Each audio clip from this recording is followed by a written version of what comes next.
nós iremos então falar com vocês acerca de integrações da Europa, né? Nós vamos retomar brevemente, rapidamente mesmo, o período da Segunda Guerra Mundial. Então foi lá depois da Segunda Guerra Mundial que essas integrações começaram a surgir e ganhar força, né? Os países, alguns saíram derrotados, alguns estavam não participando e precisavam então fazer alianças para economicamente ter um poder político também para enfrentar o que poderia vir a existir no futuro próximo, tá? Terminou a Segunda Guerra, veio a Guerra Fria. Lembrando que a Guerra Fria foi o quê? De um lado, Estados Unidos, e o outro desafiando a União Soviética. Então, esses dois países, essas duas potências aí, brigando para ver quem ia liderar essa corrida. Tranquilo? Então, vamos lá. Primeiro foi a construção da União Europeia, que se deu através do Benelux. Isso foi lá mais ou menos no período do final da Segunda Guerra, tá? Os países europeus tinham como principal objetivo a questão dos territórios, das fronteiras, né? De aumentar o seu espaço, tá? Então foi feito esse acordo aí e alguns países participaram. Depois veio o Plano Marshall, né?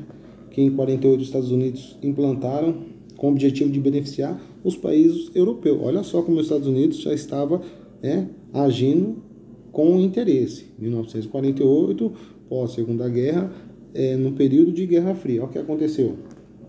Os Estados Unidos queriam o quê? Que os países europeus se beneficiassem das doações, né, e de empréstimos para que a sua reconstrução do seu território e garantir que o povo americano dos Estados Unidos pudesse participar dessa Europa ocidental aí, tranquilo? Olha só, vou emprestar dinheiro para você porque eu sou bom, mas lá na frente você vai me pagar com muito juros. Essa é a ideia, tá? E aí vem a Comunidade Europeia do Carvão e do Aço. Lembrando que esses minérios é muito bem visto, né? Com todas as grandes potências que precisam como fonte de energia, a questão das grandes indústrias, tá? Então, os países reuniram para firmar esse acordo aí. E aí ia ter livre circulação, tanto de ferro, de aço, como de carvão, tá? Outra comunidade que surgiu foi a Comunidade Econômica Europeia, tá? Que é a CEE. Então, em 1957, foi feito um tratado, né, com os países membros e eles decidiram quais seriam as condições para que os países pudessem participar, tá? Então, foi o quê? Livre circulação de pessoas, serviços e facilitação também dos trabalhadores. Ora, precisava de mão de obra. Às vezes, aquelas pessoas que moravam ali não tinham afinidade, não tinham experiência, então deveria vir outros trabalhadores. Então, esse acordo também fez regulamentar essa circulação de trabalhadores, tá? E aí nós vamos chegar na União Europeia. A formação desse bloco aí começou com poucos países e hoje é o bloco de maior volume em questão financeira, é um bloco de maior número de países participantes, é um bloco que determina muitas questões políticas e econômicas no mundo, né? Então, uma decisão que acontece nesse grupo interfere diretamente, sim, outras potências, tá? Então, a União Europeia começou aí a ser constituída por 28 países, tá? E é um bloco bem sucedido, digamos assim, que nem eu havia falado para vocês.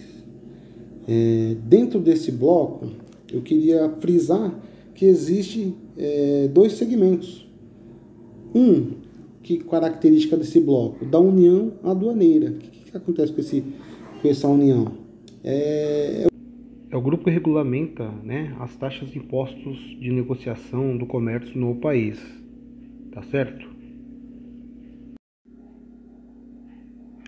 E também a União Econômica e Monetária, que envolve também a União Aduaneira e a Zona de Livre Comércio, e nela é possível prever a redução ou eliminação dos impostos e taxas sobre o comércio realizado, tá? Circulação de mercadoria dos países participantes e os também não membros, tá bom?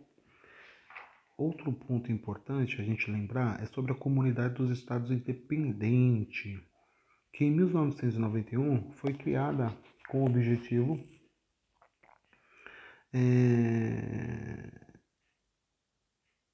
de fazer uma nova versão, né, o separar da antiga União Soviética.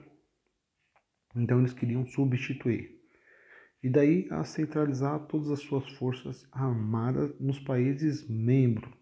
E decidiram aí que ia ter uma moeda em comum, que é o rublo, para todos aqueles que participam, tá? Mais para frente, na década de 2000, alguns países saíram e foram para a União Europeia. A União Europeia. E prova disso é que em 2010 alguns países passaram por dificuldade financeira, né? No caso de Portugal, Itália, Grécia. E aí eles formam a sigla P2PIS, né? E por eles apresentarem uma grande estabilidade econômica, houve o quê? Um aumento, né, do desemprego e houve redução no consumo. Então, assim, é uma crise que acaba afetando, né, toda essa zona aí do euro, tá? Outro importante fator aí é que nós possamos falar o Brexit. O que seria o Brexit? Foi aí que aconteceu em 2016, né? Os britânicos foram às urnas para fazer a votação, votar um referendo sobre se o Reino Unido deveria ou não deixar a União Europeia, né? 52% das pessoas disseram que sim, né? E esses trâmites estão até os meados agora de 2020, onde judicialmente, né, o Reino Unido tenta sair sem que pague nenhuma multa, né? Não faça ser ressarcido o grupo todo. Uma grande polêmica que está isso aí. E para finalizar esse bate-papo aí sobre a União Europeia e a Ásia, falar que existe alguns grupos, né, desse continente asiático. A divisão da Ásia em si, ela é bem ampla, né?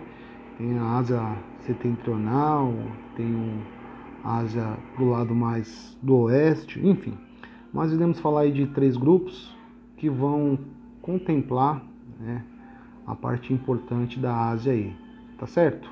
Espero que vocês tenham gostado e nós vamos se ver aí no próximo. Muito obrigado aí por ter assistido, prestigiado. Se gostou, dá um like lá. E até mais, hein? Tchau, tchau.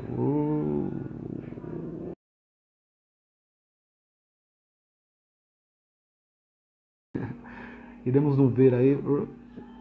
Então,